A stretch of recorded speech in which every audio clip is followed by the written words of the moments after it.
Welcome back. അങ്ങനെ നമ്മളിന്ന് ഫിഷിങ്ങിന് പോവുകയാണ്. മീനൊക്കെ മേടിച്ചിട്ടുണ്ട്, ലൈവ് ഫിഷൊക്കെ മേടിച്ചിട്ടുണ്ട്. പിന്നെ എന്താ കുറച്ച് സാധനങ്ങളൊക്കെ മേടിക്കണമായിരുന്നു, പേരൊന്നും പറഞ്ഞു തരാം ഇവിടെ. നമുക്ക് പോവാം, മീൻ കിട്ടുമോ നോക്കാം. അപ്പോൾ നമ്മൾ പോകുന്ന വഴിയാണ്. ഇവിടെ നിന്ന് എനിക്ക് തോന്നുന്നൊരു 10 മിനിറ്റ് ട്രാവലിങ്ങേ ഉള്ളൂ. ഇവിടെ നിന്ന് നമ്മൾ പോകുന്ന വഴിയാണ്. അപ്പം പോകുന്ന വഴിയൊക്കെ കാണാൻ നല്ല ഭംഗിയാണ്. ഉണ്ടോ?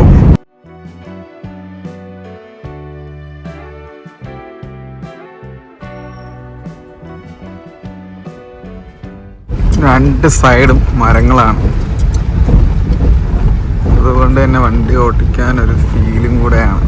ഇവിടെ ഒരുപാട് പേര് വന്നിട്ടുണ്ട് ബോട്ടൊക്കെ കൊണ്ട്. ഇവിടെയുള്ള എല്ലാ ആൾക്കാർക്കും, മിക്ക ആൾക്കാർക്കും ഇതുപോലത്തെ ഒരു ട്രെയിലറും ഇതിലൊരു ബോട്ടും കാണും. ഇവിടെ വന്നിട്ടുള്ള മിക്ക ആൾക്കാരിൽ ബോട്ടുണ്ട്.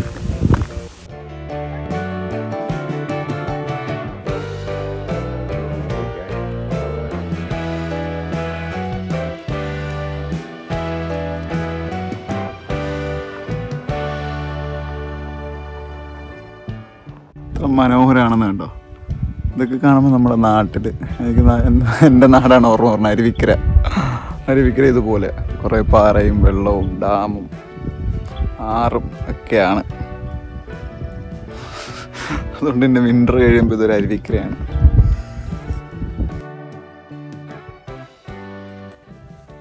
എടാ വാ.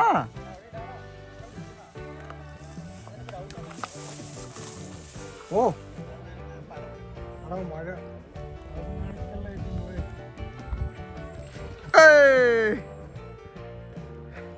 മീൻ പിടിക്കാൻ കടൽ നീന്തി വരികയാണ്.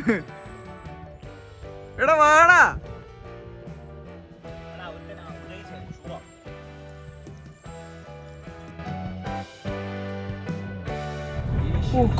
അയ്യോ ഇവിടം വരെ വന്നിട്ട് ഇട്ടര ചിലപ്പോ അടിക്കും. പക്ഷെ ഇത് ബൈക്കല്ലല്ലോ, ഇതും ബൈക്കല്ലേ. പിന്നെ സുഖമല്ലേ? എന്താ വരാൻ ഇത്ര വൈകി? ഇവര് പറഞ്ഞല്ലേ സന്ധ്യയാകുമ്പോഴേ കിട്ടുമല്ലോ. പേരൊന്നും അറിഞ്ഞൂടാ. നിങ്ങളെങ്ങനെ പിടിച്ചു ഗൈസ് ഫിഷ്?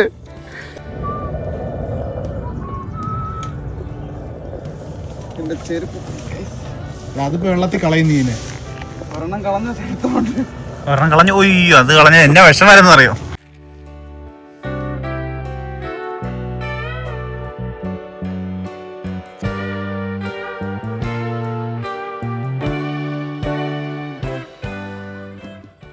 ആംബിയൻസിന് ഒരു കുറവില്ല ഗൈസ്.